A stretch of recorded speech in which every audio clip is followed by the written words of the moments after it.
Hello, Captains, and welcome back to Microsoft Flight Simulator. We are continuing our journey in the California Dreams bush trip, flying the Cessna 208 Grand Caravan from Catalina to the Sea Ranch. We are currently on leg number 9, heading from Mammoth, Yosemite to Bryant. Let's go ahead, hop into the cockpit, get everything set up, and then we'll get into the air.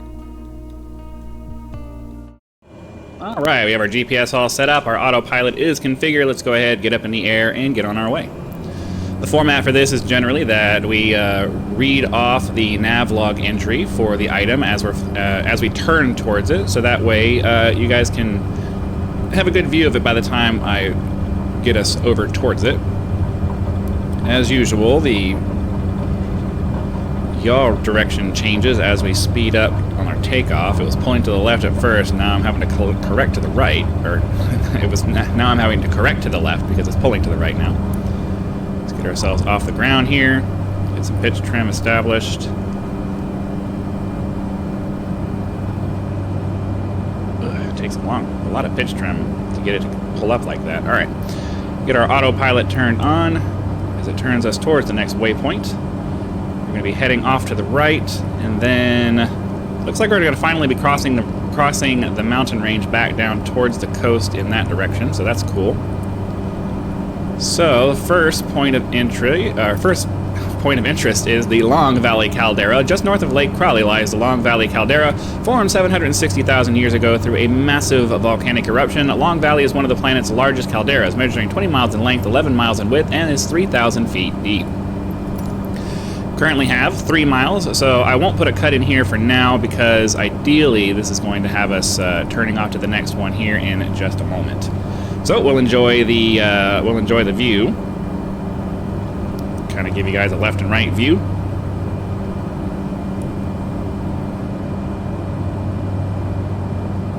All right, I'm responding to an important text message, and then we'll give you guys a right view. Pop up over the hood of the plane there, the nose of the plane. As we climb up to about 9,500 feet, we are at a very high, I won't say very high, but we're at a relatively high altitude up here in the mountains.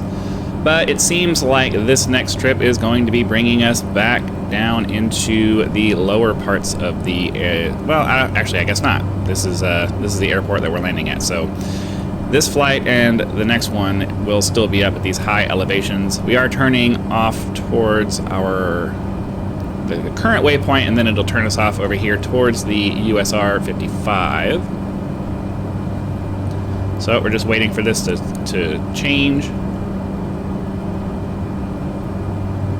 Off to the left we go.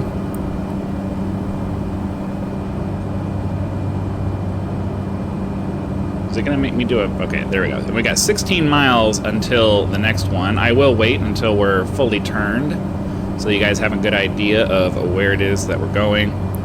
I think I do need to pop up to 11.5 because I don't think we're going to be able to clear this at the altitude I'm at right now. So I'm going to climb over this. We'll read off the next one.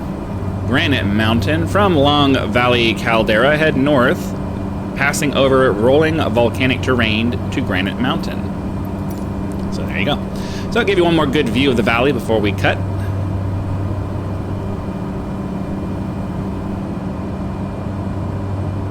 And yeah, that's gonna do it. So looks like we're gonna cross over this peak over here, head over to a mountain over there, and then off to the left towards a river, or a I knew river was not the word, and that word still came out of my mouth anyways. It's a lake. So we'll go ahead and put a quick cut in here and bring you guys back when we're ready to turn off in that direction. Alright, I believe we are approaching what they call the Granite Mountain, right? Yeah. And I'm guessing that's this right here, because we're about to make a left turn here pretty quick, and this is the most prominent feature that I can see right now, so I'm guessing that's what this is.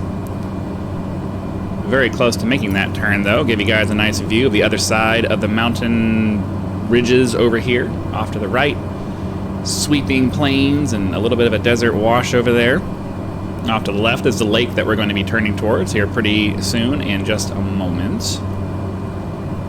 With a nice layer of clouds right at the altitude we're flying at. But that's okay. We'll make it work.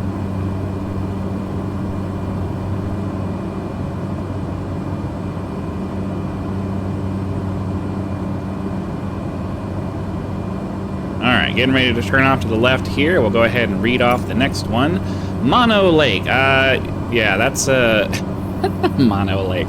Northwest of Granite Mountain is a nearly circular saline lake formed in an enclosed basin to the east of the Sierra Nevada.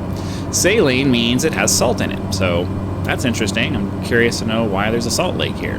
But then again, you know, there are several inland bodies of salt water around the world, and you know, a lot of people don't know that we get a large quantity of our salt from these inland bodies of water that have just lots of salt in it. We're able to easily extract the salt from that. You know, not like I'm pretty sure we don't get any salt from the ocean. I don't think we get the salt that way. But you can go out to like salt flats and stuff that were formed from bodies of water like this, and you're able to extract a lot of salt out of that. Obviously, you have to process it and get it, you know, turned into the modern salt that we use now, but yeah, that's where they get it from.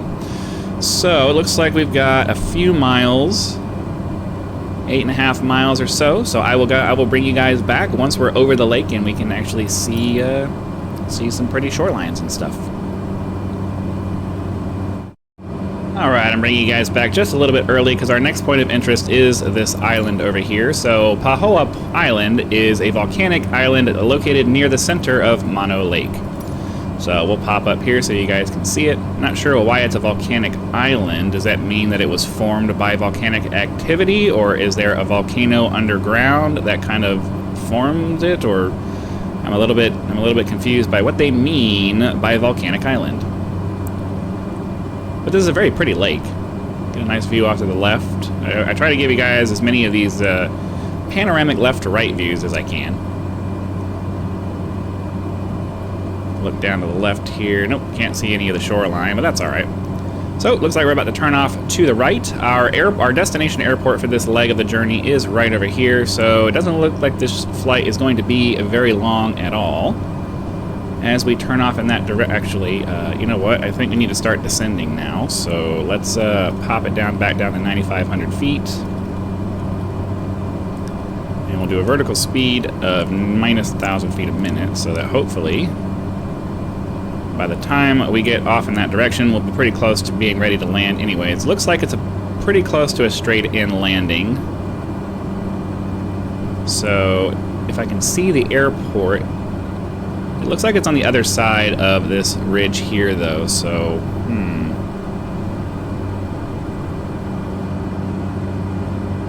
I have to take that into account. Not really sure.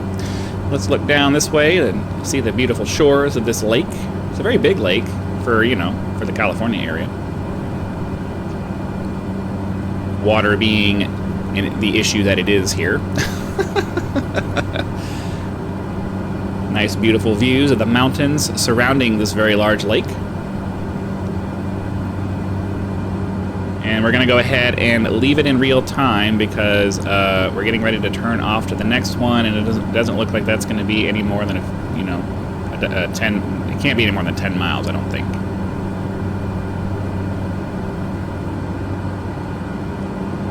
So what do we got? Oh, 18 miles away. I stand corrected. So I guess we will go ahead, put a little bit of a cut in here, and when we're a few miles away from the airport, I guess I'll bring you back in probably once we're over this little pass here, or over this little ridge line here, and then we'll make our final descent into the airport. Give you one last view before we take off so you can have a good idea of where we're going.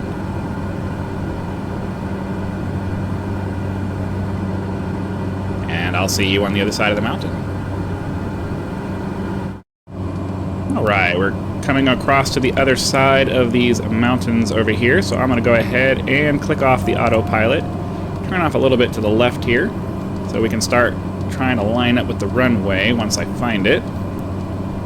Fortunately, a lot of these little airstrips don't have beacon lighting, so it can be kind of hard to find them. But yeah. Turn off until we're at about a 45-degree angle-ish, and then yeah, we'll start descending down. Unfortunately, this little center. This is what I don't. This is what I don't like about like Peterbilt trucks. Is like they have these big things in the way where you can't see anything. It's not nearly as bad in the truck, obviously, but when you're trying to find something, you don't want anything in your way. So I don't see anything that looks like an airstrip that I can see through the window here. It's telling me we're 3 miles away though, so.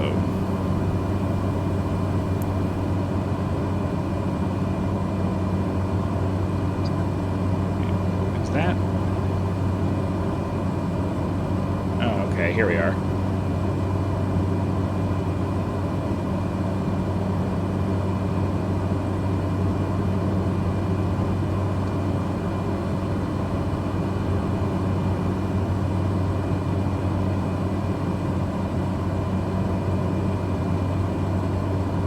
Yeah, it's annoying that the beacon light, there's a beacon light for this one, but it didn't show up until after I was already right on top of the airport.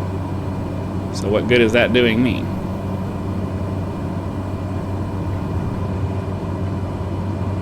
We're gonna have to drop some flats, a little over speeding, because I need to scrub off some speed here. My throttle's all the way down.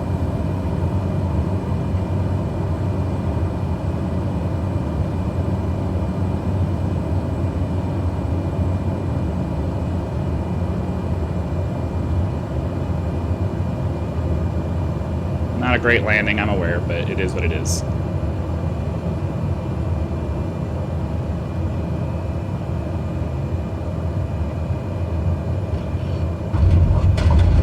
Alright, well, hopefully you guys enjoyed the video. Be sure to click that like button if you did, so that the YouTube algorithm knows and sends the video out to more viewers. The more we can get along for these flights, the better they're going to be. Subscribe to the channel if you're not subscribed already, so that when the next video comes out, it will show up in your video feed and you'll be able to watch it as soon as it becomes available. Channel members do get early access to all of my content, so be sure to click that join button to check out the list of perks that will become available to you should you choose to support the channel. Your support is greatly appreciated and will help to make this a potentially full-time career. So again, thank you very much for your time. Hope you guys had fun, and I'll see you for the next one.